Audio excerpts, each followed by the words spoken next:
So, apparently March is fraud prevention month. Not sure why it's in March, but I guess you gotta pick a month for everything. Now, I get these emails every year. I don't necessarily know if it's always around March, but this always bothers me. And the reason why it bothers me is because I don't think people realize that the vast majority of benefits fraud was ironically created by the insurance companies through the way they structure these ridiculous contracts. Benefits at its core are not a product, they're a tax play. You pay employees, it's taxable. CPP, EI, taxes are withheld at source. But when you're reimbursing your employees for an eligible medical expense, it's a tax-free event. That's all benefits are.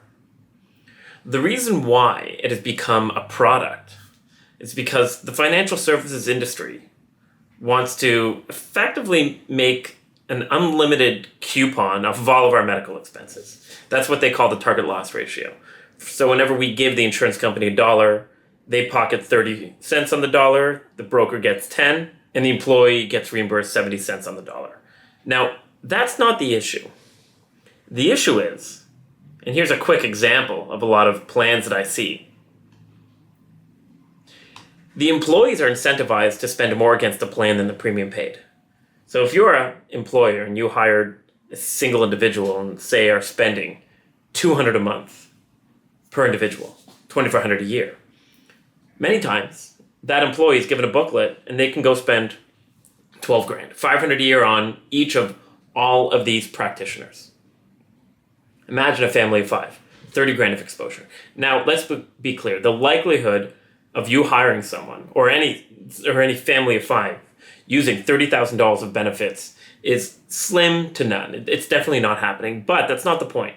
Across the board, employees are incentivized to spend more against the plan than the premium paid. And this is why benefits fraud happens. If people were just giving a spending limit, then fraud in the context of taking advantage of plans, meaning going to your physio and then billing it through chiro and then massage and then osteo and then podiatry and then chiropodist and then obviously not psychology, but would effectively be zero because it can't happen.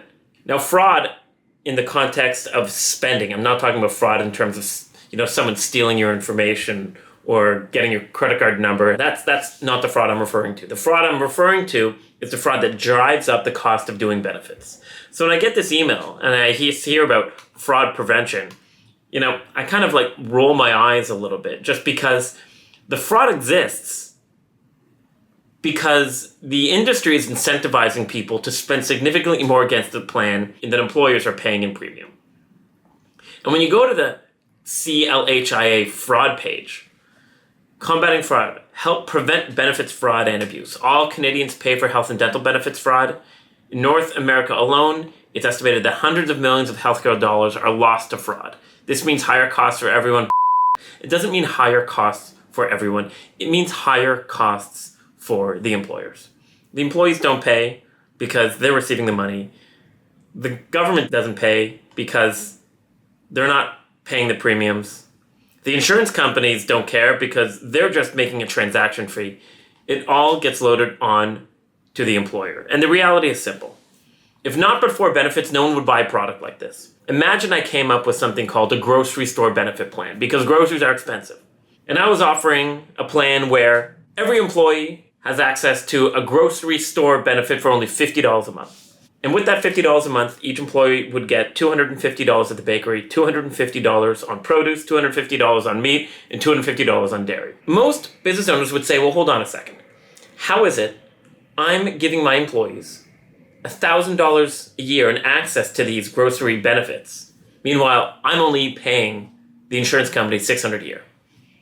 Well, basically, the industry's answer is, well, you know what, the likelihood of them spending the $1,000 is low. And don't worry, there's only, they can only go to the grocery store so many times a year, and there's maximums they can spend on this loaf of bread and this steak and this carton of eggs. And don't worry, we'll guarantee that premium for the first 2 years. But after that, the premium will be based on what people's spending habits are. If benefits were presented in that same context, no one, no one would buy it. No one. They would just say, well, screw it, it's not worth it. I'm just going to give my employees $600 a year.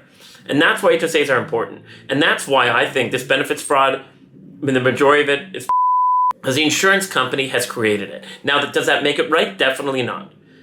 People should not be double dipping, should not be taking advantage of these plans. It's wrong. But the fraud, ironically, would not exist whatsoever if benefits were sold and transacted in a transparent way.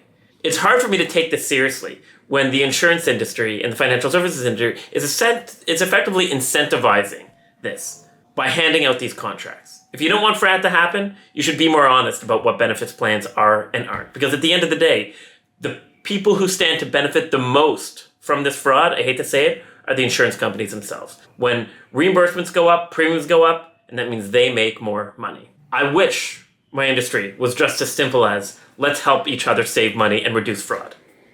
It's just not.